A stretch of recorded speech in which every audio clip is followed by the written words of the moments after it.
Good morning. It's Wednesday, about 10 o'clock in the morning, November 19th. This is episode 4 of the WTK report. I've got a little congestion still today. I went through some sickness, but I got my blue teacup filled with some nice organic tea and my blue and yellow for the Pacers tonight, which are, after running to the finals last year, having a very difficult start to this year. I think they're 1-13. Um, so it's a comeback to earth, very much like the markets. You can feel on top of the world, and then the next thing you feel like the weight of the world is on you. So a couple housekeeping things. I mentioned China stocks. Kai brought up Matella. He had them in, if you guys recall, in his office in New York. This was a while back for our group. They've changed their name. They went through a merger. Matella sounds kind of like Nutella to me, but it's primarily a copper streamer, but a metal streamer. They're up 178.5% year to date, which is remarkable. It's another thing where you're seeing wide dispersion under the surface of the market. For perspective, Barrick's up 152.6% year to date. We were buying both of those in the FAMDCA portfolio at one point. Same thing with Newmont, particularly in 24, we were buying those. Newmont's up 140.9% year to date. Again, for perspective, Palantir is up 121.4. Deutsche Bank, which goes all the way back to 2018 for our group. So long time listener, first time caller for performance. Deutsche Bank's up 114.3% year to date. Peabody's up 38% year to date. Nvidia's up about 38 going into earnings tonight. The Qs are up 17.8. A teaser, the next episode, I think I'm going to talk about Goldman's forecast on natural gas. Natural gas is up almost 3% this morning. It's up about 20% year to date. So that's some perspective. This episode 4, we're going to focus on, I've got a chart pack that's accompanying this. If you don't see it, depending on how you're viewing it, and by the way, this is kind of working. Viewership is increasing. I'm having fun doing it. Chart pack is going to be attached to the Substack article, but you can also watch now on Spotify. We've got it set on Spotify, on Apple Podcast, and then on YouTube videos. YouTube haven't really publicized it all, really the Apple or Spotify either. But on the Substack, it will have the attached chart pack, and then I'm going to publish it to Seeking Alpha for the Contrarian. So we have that, and you guys can see it if you're listening to this.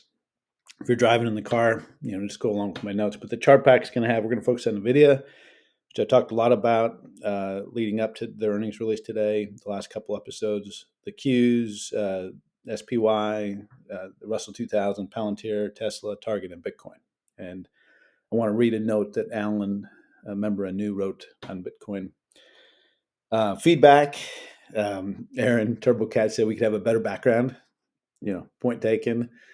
Down the hallway here, I do have the desk, and I was building a podcast studio office, but eventually we'll have that. Maybe I'm going to do this traveling. I think I'm going to be at a foundation meeting tomorrow, so it'll be on the road in the morning.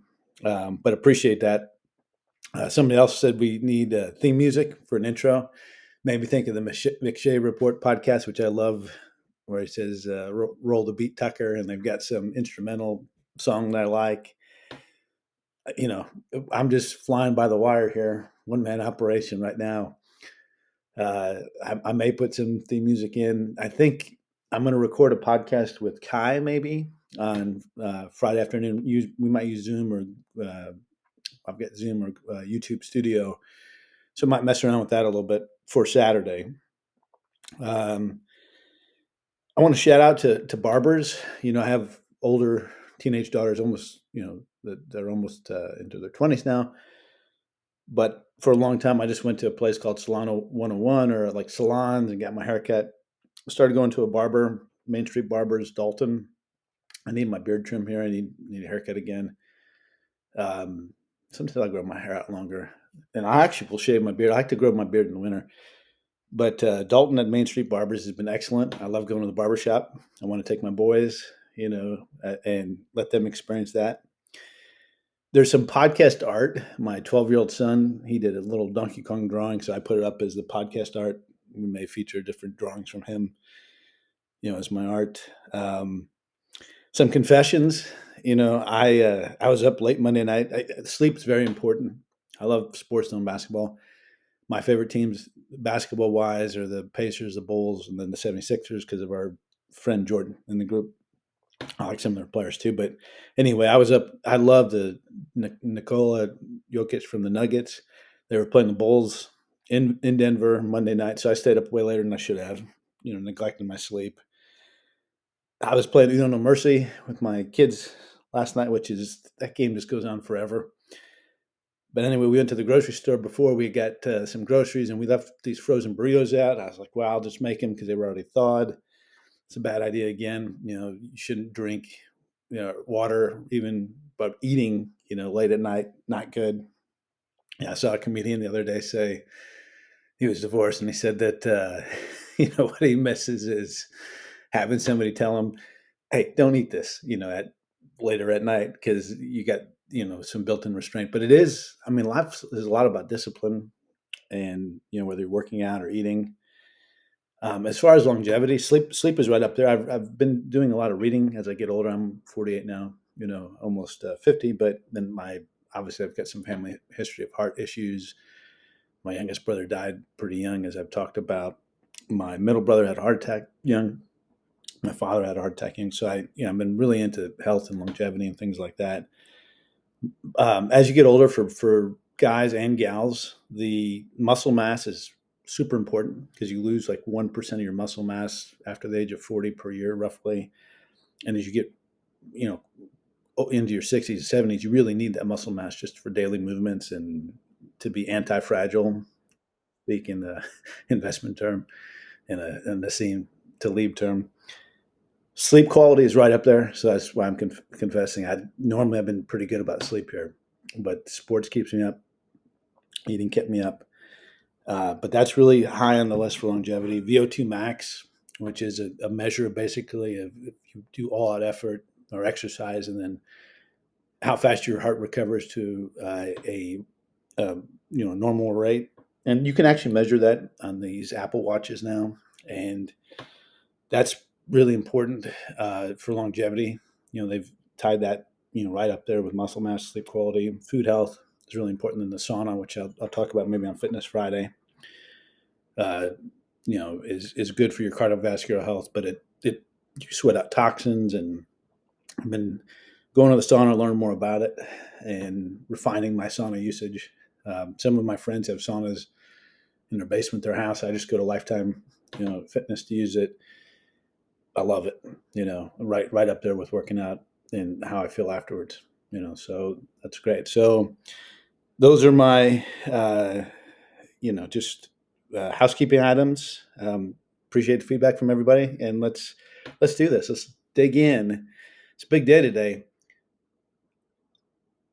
Excuse me. Nvidia is reporting after the close. Just as important to me, Williams Sonoma is reporting. Target had earnings, this morning, and Target, is down over 30% year to date. There could be some company specific issues there, but there's been a lot of consumer weakness. We've seen that in restaurants, in the, CarMax, in the auto delinquencies. Target's right up there. They were down pre-market and then kind of bounced back a little bit. So with Nvidia, well, we'll get that a little bit more, but I've got this chart back, and again, that's going to come out with the article, and then also I'll publish it as a Seeking Alpha for the members of the Contrarian, so you can kind of go along, have an accompanying piece here to the podcast. The first thing I posted was and I started working on this last night a little bit, just as thoughts were coming ahead, and I think doing this is going to lead to more writing, because I've been kind of dormant writing publicly. I write, privately. I'm in chat pretty actively, but it gets your mind going, and there's so many topics to focus on day to day. But I'm really enjoying it so far. It's a creative outlet that has kind of reinvigorated me. So the first chart I put together was the S&P Bullish percent index. And what's interesting here is this is kind of a breadth measure for the market, and the market breadth has been deteriorating. Obviously we know that. The markets are pretty close to their highs, though. It's really interesting because the fear and greed index is, it's almost at a fear reading, and I was talking to Sanjay about this yesterday. Uh, some of that's how that's calculated, but right now, this bullish percent index is down at 39.80 as of the close on Tuesday, November 18th. So normally, you don't get bottoms until the reading is much lower, and it can kind of capitulate. So it's going to be interesting what the reaction is to Nvidia tonight. Nvidia is up, 37.9% year to date. When I kind of looked at it just right before I went to record here, the implied move is 7.89% this evening. Nvidia is trading below. It's you'll see it in the accompanying chart pack. It's trading below its 50-day moving average. Its 200-day moving average is all the way at 151.84. So when I printed this out last night, it was 181.36. So, technically it's a mixed picture. I think there could be a lot of choppiness post earnings. I mentioned, the other day that, back when I wrote the piece in, 489 days ago for Seeking Alpha on Nvidia, it was 24 times sales. It's 22 times sales right now. That's still way above this Scott McNeely. You can't make money as an investor, if you take a position when it's 10 times sales threshold. So, it's extended. And if you go to the next chart, I put in a point and figure chart. I learned point and figure charting from these guys at Valley Forge Investments probably about 20 years ago. I love it because it takes out a lot of the noise, of the normal charts that you look at. Once you get a pattern looking at them on a regular basis, I think it all the charts say a lot. The old saying is a picture's worth 1,000 words. And, nice thing about just technicals is you don't get attached emotionally to a stock, which can be, good or bad, oftentimes bad, in practice. But when you look at this point and figure chart, it's pretty remarkable. I mean, obviously, NVIDIA's had a heck of a run. Support there, is on the point and figure is 146, so it's really extended. You kind of have near-term support at the 178 range and then the 166. So if it breaks down here, maybe it'll go back towards the 200-day moving average. Nvidia, though, Palantir going to earnings. When we'll look at a Palantir chart further back, Palantir was really extended. It was trading over 100 times sales. Even now after a correction, Palantir's up 121.4% year to date. When I put this, that's moving. Obviously, today is the market's open right now. Nvidia is up 38%, 37.9. So I think there's a little bit more caution, because Nvidia here, got to about 216, so it's at 181. It's corrected on Palantir, and as the momentum stocks have faded in the market, so there's more caution going into earnings here. And I think that makes it more difficult to trade because it's not just unbridled optimism like you had with Palantir. So it could go either way. And obviously market makers are going to, position for that. There's going to be a lot of volatility. So you could, argue for choppiness. The market breadth has been weak. So oftentimes like in 2021, Apple and Tesla were the last dominoes to fall. Apple again is holding up really well. But, to get a capitulation type bottom, you would need the bigger dominoes to fall. Nvidia is one of the biggest, if not the biggest. So if it did break to the downside, I could see a bigger move developing, but again, the setup's different than the unbridled optimism we had, going into the Palantir report. So I have long short portfolio personally, but I don't really have a big position, either way here going into earnings for Nvidia. But we'll watch, to see if it either rebounds because there was, it had corrected here, or if it goes down to test that 200-day moving average. at 151 or so, or the point and figure support, at 146, 148. Moving to the Qs, Nvidia is a big part of the Qs. Qs are up 17.8% year to date as of this morning when I wrote this. They're also below their 50-day moving average at 596. One of the concierge guys I work with, we bought puts for 575. When it was more extended here, just a very small position. 200-day moving average, if you're listening, it's 541.66. So the Qs are still pretty close to their highs. They haven't broken down a whole lot, but they are below the 50-day moving average. And we'll see, obviously NVIDIA will have an impact on them today. In a similar fashion, the S&P 500 ETF, the SPDR S&P 500 ETF, and the Qs were obviously the Invesco QQQ Trust. They're below their 50-day moving average. They're up 14.2% year to date. It's 660.08. The 200-day moving average is 611.41. So still some room to the downside if we really break down here. Moving on to the iShares Russell 2000 ETF is only up 6.7% year to date. So you've seen more weakness here. The composition, and I will get to this in another episode of the podcast here, or the video episodes, but the composition of the Russell 2000, it's really interesting because there's a lot of these no revenue, companies like Okla and Rigotti, the quantum company, that were big components of this, relatively big component. So it's one of those things where the index kind of bought high, and it's being impacted as those sell off, because those have, like Okla's gone from almost 1.5, or did go in half, at its lows. Those things, could be due for a bounce. Obviously, Okla's nuclear related. Now, make no mistake, they don't have a reactor design. The last one they went through, it was a 20-month approval process. It was denied. The revenue is very minimal, and I still think there's a long way to go for some of these no revenue speculative stocks, but they could get bounces. And there's obviously talk of speeding up nuclear development. I heard the other day that they want to have 10 large scale nuclear reactors in construction, or late stages of construction, by 2030. I don't know how realistic that is. We'll see, just because of the red tape. And the last large-scale nuclear power plant we built in the U.S. was way over time, way over budget. So that seems like an ambitious target. And then for the small modular reactor designs, they're still, early stage. So we'll see if we can kind of fast track that or develop those. But we'll see. But anyway, those speculative stocks have brought the Russell 2000 down. So that's part of the breadth weakness in the market, even beyond the breadth weakness you see in the S&P 500.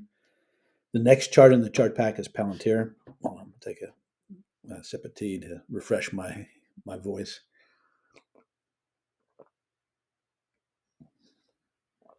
Palantir is up 121.4% year to date, and we're going. This is going longer. It's already 18 minutes. Well, I don't want to make these too long, so we'll kind of go through the end. Palantir, though, the 50-day moving average is 181. It's down to 167 as of the Tuesday close. It's 138.80 as at the 200-day moving average. The next one's Tesla. Tesla's actually down. The next chart in the chart pack is down 0.6% year to date. Now, Tesla did run up a bunch after the election. It's interesting that it's down, though. It's broken through its 50-day moving average.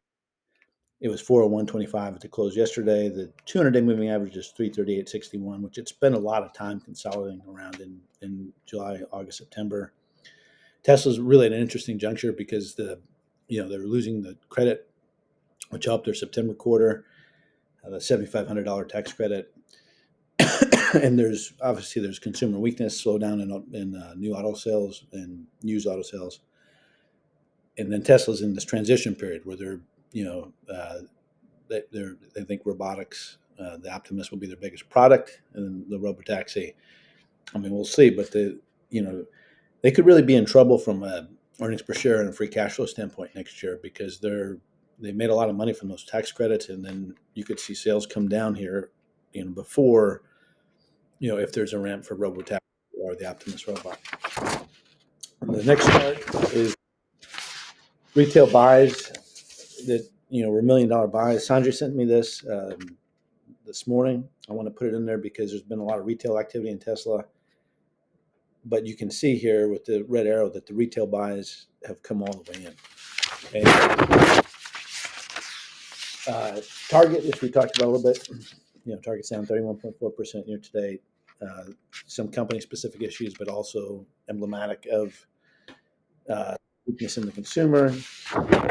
The last thing that I'll get to before my closing commentary is Bitcoin. Bitcoin was down 1.8% year to date through the close yesterday. It's really had a pretty fast 30% plus correction. Alan, anew in our group, wrote a little comment yesterday. I wanted to read that. He said, excuse me, I sound, there's a little cough, but I was way worse. I had like 5 or 6 weeks where I was really under the weather, but I'm feeling pretty good. Maybe a little legacy. Again, it's 42, rainy bunch yesterday. Not great weather-wise, but here's Alan's commentary. Let me take another sip of my tea. On Bitcoin, November 17th. He said, yeah, the speed in crypto is something to behold. He was replying to Aaron, to TurboCat. Here's where I currently stand. I don't have a ton of conviction yet. And this is Alan, my voice, obviously, but Alan's words. If Bitcoin can hold here and reverse above 109,000 and hold there, and if it doesn't, then I think we're cooked for the short to middle term. I will be adding to Bitcoin once we show a convincing bottom, which, according to the completion of the broadening top back, somewhere in the $82,000 range. Tea break. Ethereum is still long-term bullish. Words again, with large ascending triangle on the higher time frame charts, but looks bad short-term. If Bitcoin can find a bottom, and that's a big if, I'll be adding to Ethereum, but Ethereum can easily slip down to the $2,800 range, possibly lower. And it moves as beta to Bitcoin. So whichever way the big dog moves, so moves the rest of the market, except for ZEC, which seems to be a contra indicator at the moment.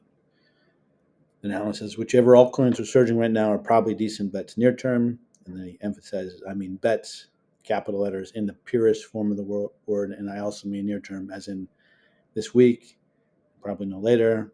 If equity markets hit a hiccup after November OPEX, then I think we will be strongly coupled with them and move in whichever direction they go, but more quickly.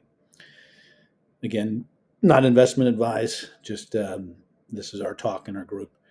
Alan's tremendously accomplished, especially in the crypto area, but he's a great technical analyst, great analyst in general. And he's been with our group for a long time. Closing up, I'll tell you a funny story.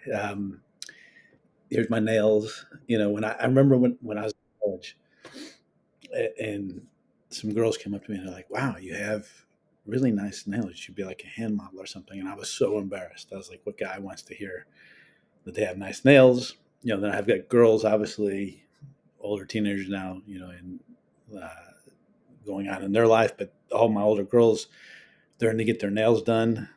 I was talking to my 15-year-old the other day, and my youngest son, he bites his nails, and then my 15-year-old said, oh, I do too, but when I have my nails done, I don't get them bit. That's one reason I do it.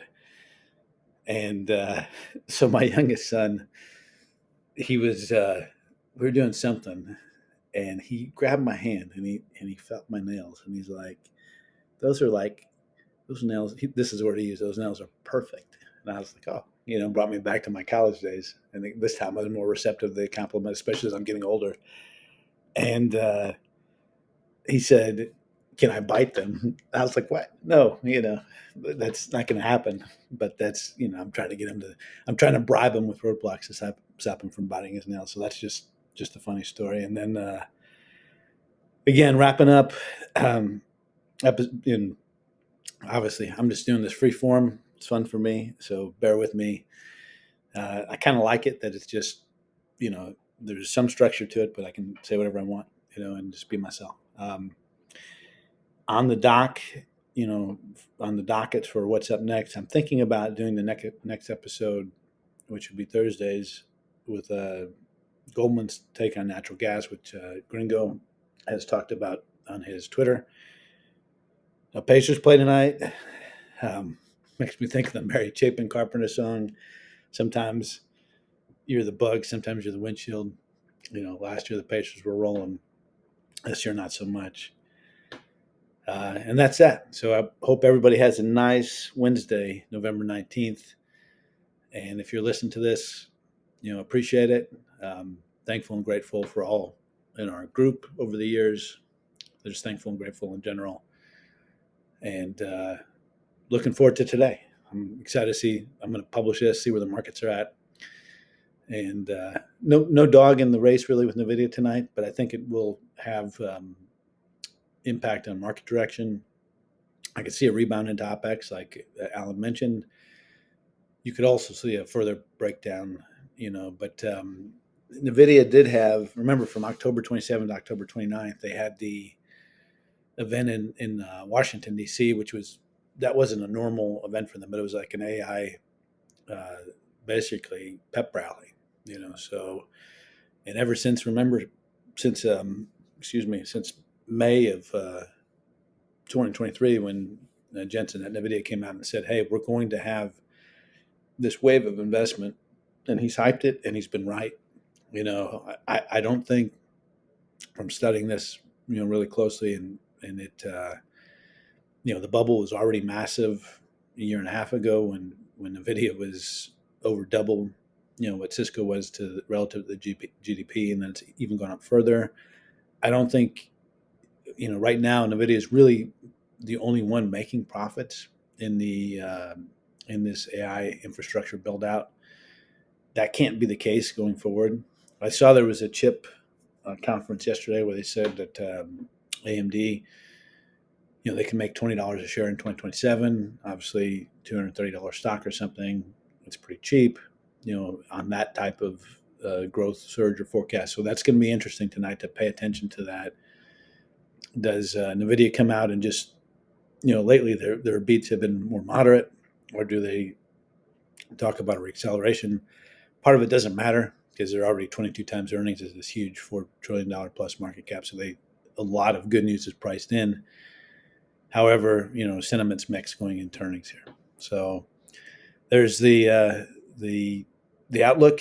Have a great Wednesday, and we'll see you in the next episode.